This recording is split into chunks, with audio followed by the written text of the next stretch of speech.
The video revolution is happening all around us, and it's the MSPs who are embracing it who are winning new clients faster. And that makes perfect sense because video allows you to connect with and engage with prospects like never before. My special guest today reveals ways for you to embrace video easily and also something that he's calling the new social SEO. Hey, I'm Jake Tlapek, and I am the wizard of marketing. I help businesses with very actionable marketing advice, socially and through my agency. And waving a magic wand to get the wizard here on the podcast today, you are very welcome, Jake. And we've just been chatting for like 5 minutes before we did the interview, and the weirdest thing has happened, which is we discovered that you used to live in the village in the UK where I grew up as a child. So albeit 15 years after I left home. And it's like, I grew up in a village called Bloxham, which is near the town of Banbury. Lots of people have heard of Banbury. In fact, in the UK, everyone knows Banbury. Banbury Cross. There's a Banbury nursery Cross rhyme. I used to work at the newsagents just off the Banbury Cross. But I grew up in a village a few miles away called Bloxham. No one's ever heard of it. And here's a guy in Phoenix, Arizona who has heard of it. So it's the strangest thing. But welcome on the podcast.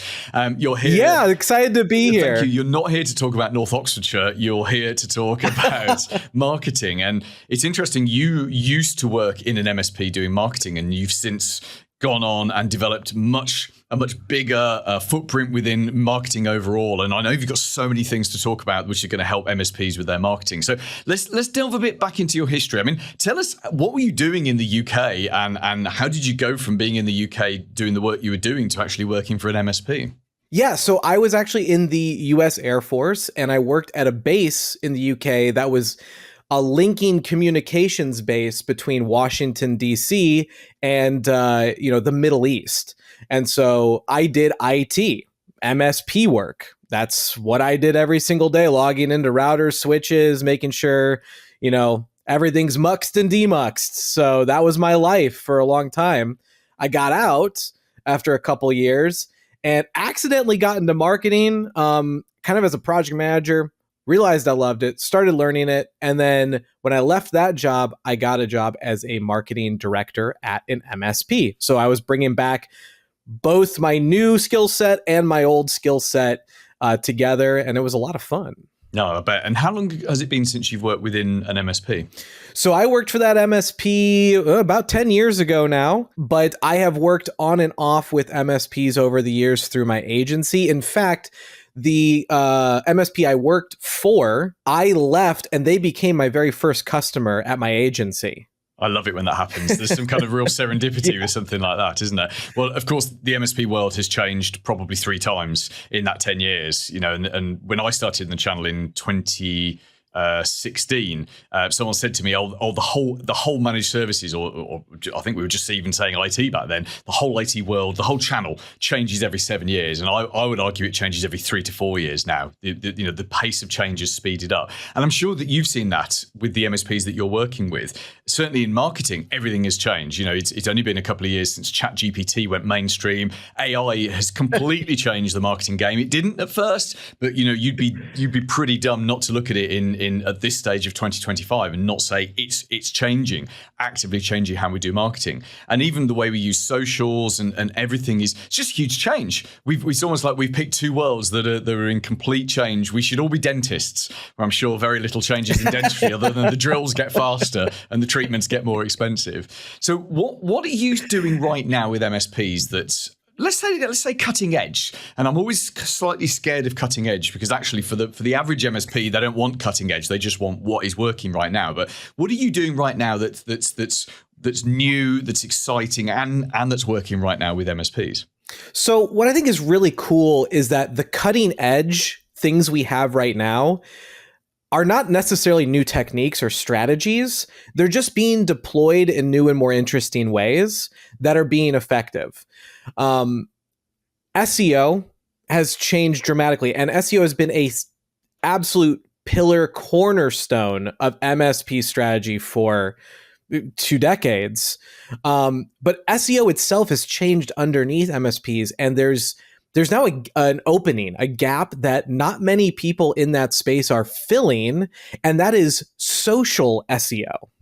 And so it's this idea that we make websites, we make pages about, this router, that switching mechanism, this, RAID setup, whatever it might be, to try and collect people from the internet that are searching for these things, businesses that need, disaster recovery and whatnot. But now we have a lot more capability to access video, and video is just much more consumable than text content. And these platforms that are doing video, social video, are transcribing, thanks to AI, every video and utilizing that transcription in a search element within their platforms. And these searches get thousands and thousands of hits, and nobody's really focusing on doing SEO for that type of engagement. So it's an open field. Yeah, that sounds fascinating. So let's put this into practical terms. So when you're talking about social platforms and doing videos and optimizing the videos so that the transcripts show up, are we talking about doing stuff on LinkedIn? Are we talking about stuff on Meta platforms? And are we talking about optimizing those posts so they show up in Google searches? Is that what you mean? All of that. But let's break it down to a very simple example. In Google, the third result on every page now is a chain of anywhere from 2 to 4 videos. That means that if you're in a very crowded space, a very crowded keyword search, and you're struggling to get your ranking up on that, not that many people are making videos about that topic. So if you go and make a YouTube video, that would just be your page content that you would normally try and rank for. Now you're competing against a much smaller pool for the third slot on a Google search. That's fantastic. And I can tell you, people want to watch a video over read an article today. So there's a secondary advantage to that too. It's the medium people want to consume. So reevaluating your SEO strategy to include that video component is great.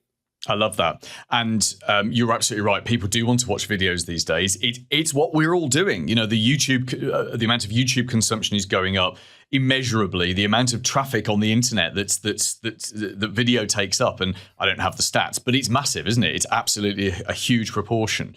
And I think, even people who traditionally don't do YouTube are finding themselves watching shorts. They're not doing it. They might be doing it on TikTok, or they might be doing it on Threads, but they're probably even doing it on LinkedIn.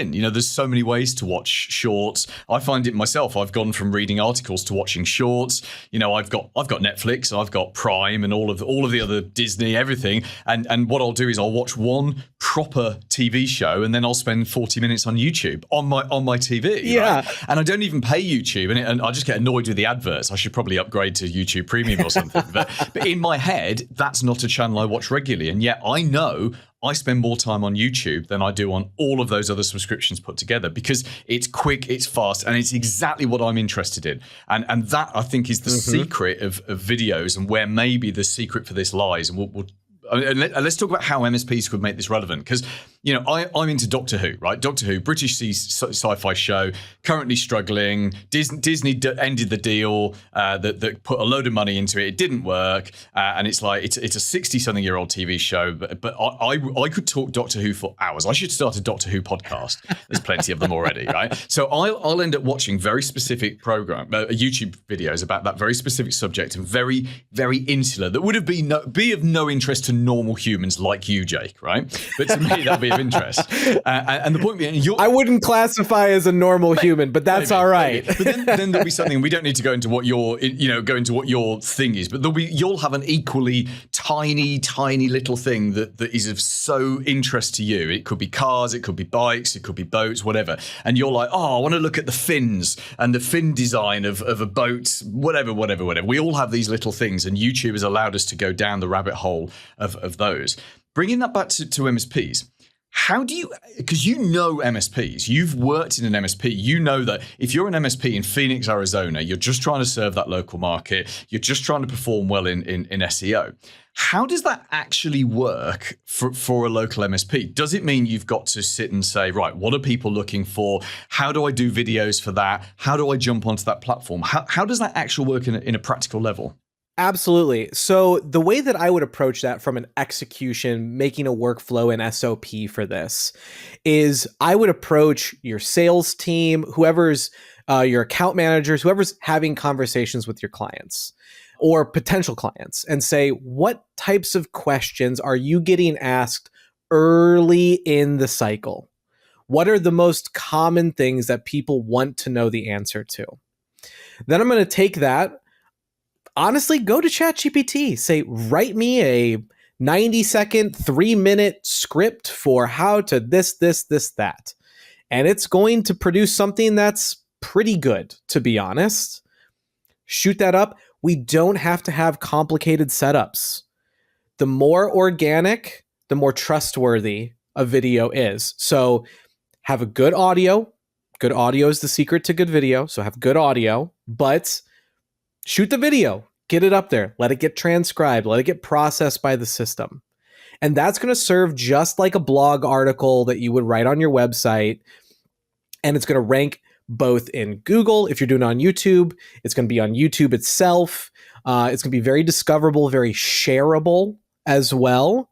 And just to kind of put some practical numbers around this, if you do decide to do it on a social platform like Instagram or like TikTok, there is a feature on those platforms where you can localize the video, where you can select the location of the video. And if you do that, it's going to push it primarily to people near that location. I did this with my channel when I first started it on TikTok. I had to stop because I had people stopping me at the grocery store to say, hey, you're that wizard guy from TikTok. And they would try to talk to me. And my wife's like, I just need to get some bread and get out of here. So I love that. So essentially, you made yourself slightly infamous in your local market. And actually, I think that's what MSP owners should be doing. It's exactly that. Because it's, apart from the stalkers that were chasing you to your car, which I'm sure there were a few of those, Jake, you want to be infamous in your market. You want people to come up and look at you and incredulously and go, oh, I know you. You're the guy. I was watching your videos last week. Because when someone's thinking of hiring an MSP, who are they more likely to hire? The person they've never heard of who has no video content versus the person that seems to have exactly the same business because they can't tell one MSP, the difference between one MSP and another. So do they want the guy with no video or the guy that actually they've watched some of their videos, they've seen him in the store, they've seen him at the ball game, and he is an authority, he's a known personality. What do you think would stop an MSP from doing this? Is it the fear of the videos? Is it the fear of getting it right, getting it wrong? Is it the time that it takes? I got this from another creator on TikTok, and I think that this sentence holds very, very true. The cost of fame is cringe. Mm-hmm. It's going to feel cringy, awkward, forced. When you're doing it, it's like, why? This doesn't feel right. But the reality is that that's going to keep everyone else from doing it. And it's not cringy. It's helpful. It's inspiring. It's getting people to where they need to be.